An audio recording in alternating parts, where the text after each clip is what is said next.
Hi friends, చూడండి మేము ద్వాదశ జ్యోతిర్లింగాలు చూసినామన్నాం కదా. ఫస్ట్ పార్ట్ పెట్టాను, ఇది సెకండ్ పార్ట్. చూడండి, శివలింగాలు, అమ్మవారు, ద్వాదశ జ్యోతిర్లింగాల క్షేత్రం అండి. ఇది మరకత లింగం. చూడండి, దాంట్లో తాళం వేసింది. దీనికి చాలా విశేషమైన లింగం అండి ఇది. మరకత లింగం అంటే చాలా బాగుంది. చూడండి, ఇది సప్తమాతృకలు ఆడ పేరు కూడా ఇచ్చారు. మాహేశ్వరి, కౌమారి, వైష్ణవి, చాముండి, వీళ్ళని 7 ఉంటారు ఆడ. సప్తమాతృకలు అంటే ఇది. చూడండి, పాదముద్ర శివలింగం, పాదాలపైన శివలింగం. చూడండి, అది పాద శివలింగం అంట, అది పాదలింగం. ఎంత బాగుంది చూడండి, ఇది పాదలింగం. తర్వాత ఇక్కడ ఒక లింగం చూడండి, ఎన్ని ఉన్నాయో స్వామివారి లింగాలు.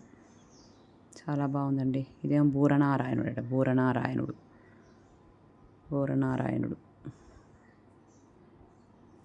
ఇది ఎంత బాగా కనిపిస్తలేదు. చూడండి, ఇది అద్దాల మండపం. శివుడు, పార్వతి, శివపార్వతులు ఉన్నారు. చూడండి, అద్దాల మండపంలో. అద్దాల మండపం బాగుందండి ఇది. మొత్తం చుట్టూ అద్దాలే. స్వామివారిని, అమ్మవారిని నిలబెట్టిర్రు అందులో. కొన్నిటికి తాళం వేసి ఉన్నాయి, కానీ కొన్ని అన్ని మంచిగా ఫ్రీగా లోపలికి పోయి చూసుకొని రావచ్చండి.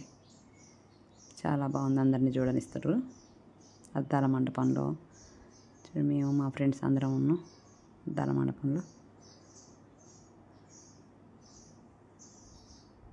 ద్వాదశ జ్యోతిర్లింగాల క్షేత్రం మాత్రం చాలా బాగుంది.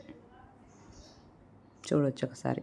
చూడండి, ఇక్కడ అది రాహు, కేతు ఉన్నాయి కదా, అవండి. ఇక్కడ కూడా స్వాములు ఏంటో అన్నీ. ఇక్కడ ఒక లింగం, స్వామివారి లింగాలు మాత్రం చాలా ఉన్నాయి. కొన్నిటికి పేరు రాశారు, కొన్నిటికి పేరు రాయలేదండి. చూడండి,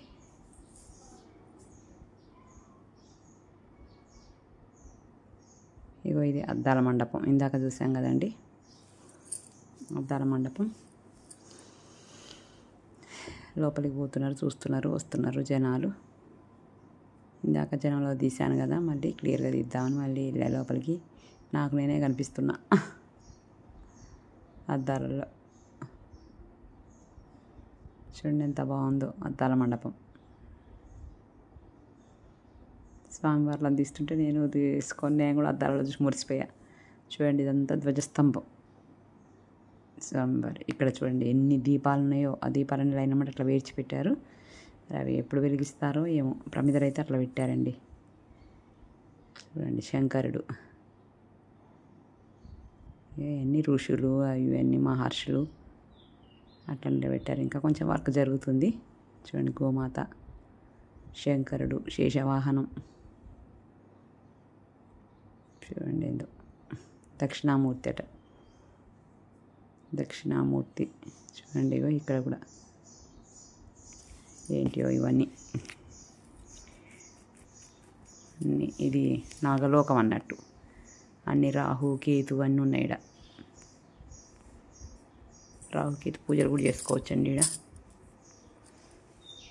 మొత్తం అరుణాచలంలో ఎట్లున్నాయో గుళ్ళు ఈడ కూడా ఉన్నాయి. ఇట్లా చిన్న చిన్న డబ్బాలలో గూళ్ళలాగా పెట్టి అందులో పెట్టిర్రు, సెల్పుల్లాగా పెట్టి. ఇవన్నీ నాగులు, నాగకన్యలు, నాగదేవతలు అంటే ఇవన్నీ. Boy friend.